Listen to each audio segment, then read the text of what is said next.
மா ஆ என்னடா அது இவ்வளோ கிட்கேட்டு இவ்வளோ கிட்கேட்டு அதுவா இன்னைக்கு என் எக்ஸ் லவரோட பர்த்டே. ஸோ அதனால் அவளுக்கு ஸ்பெஷல், அவளுக்கு கிட்கேட்னா ரொம்ப பிடிக்கும். ஸோ அதனால் அவளுக்கு ஞாபகமாக ஒரு மில்க் ஷேக் பண்ணலான்னு இருக்கேன். அப்படியா? சரி சரி. அப்போ Sumathi play love failure song. எதுக்கு? நானே பாடுறேன் அவளுக்காக. ஓ நீ பாடுவியா? அப்போதான் அது எமோஷன் இருக்கும். ஓ சரி சரி, பாடு பாடு. விட்டு போன வாசலிலே வாழ்க்கை தீர காத்திருக்கேன்.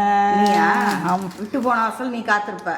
இப்போ ஒரு அழகான பொண்ணு போட்டோ காமிச்சு கல்யாணம் பண்ணிக்கிறேன்னா பூம் பூம் மாதிரி தலையாட்டுற. நீ விட்டு போன வாசல காத்திருக்கா இருமா, ஃபீல் பண்ணுவோம். அவள் நாலு பேர் வீடியோ பார்த்தேன்னா நம்ம விட்டு எவ்வளோ ஜாலியாக இருக்கான் பாரு. நம்ம போனதுக்கப்புறம் நினைக்க மாட்டேன். நானே ஒரு எமோஷன் இது பண்ணேன். சுமதி நீயே பாட்டு பாடு, நானே லிப்ஸிங் மட்டும் குத்துக்கிறேன். குடு குடு, அப்படி குடு.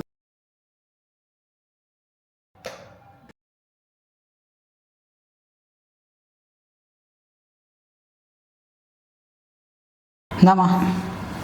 சூப்பராக இருக்கு, பார்க்கவே அழகாக இருக்கு. டேஸ்ட் எப்படி இருக்கு? சூப்பராக இருக்குடா. சூப்பராக இருக்கா?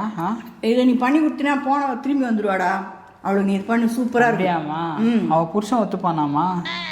என்னடா என்ன சொல்கிற நீ? இன்னொருத்த முன்னாடி எவ்வளோ நான் நீ உருகி உருகி இதெல்லாம் செஞ்சிருந்த. அட பாவி, என்ன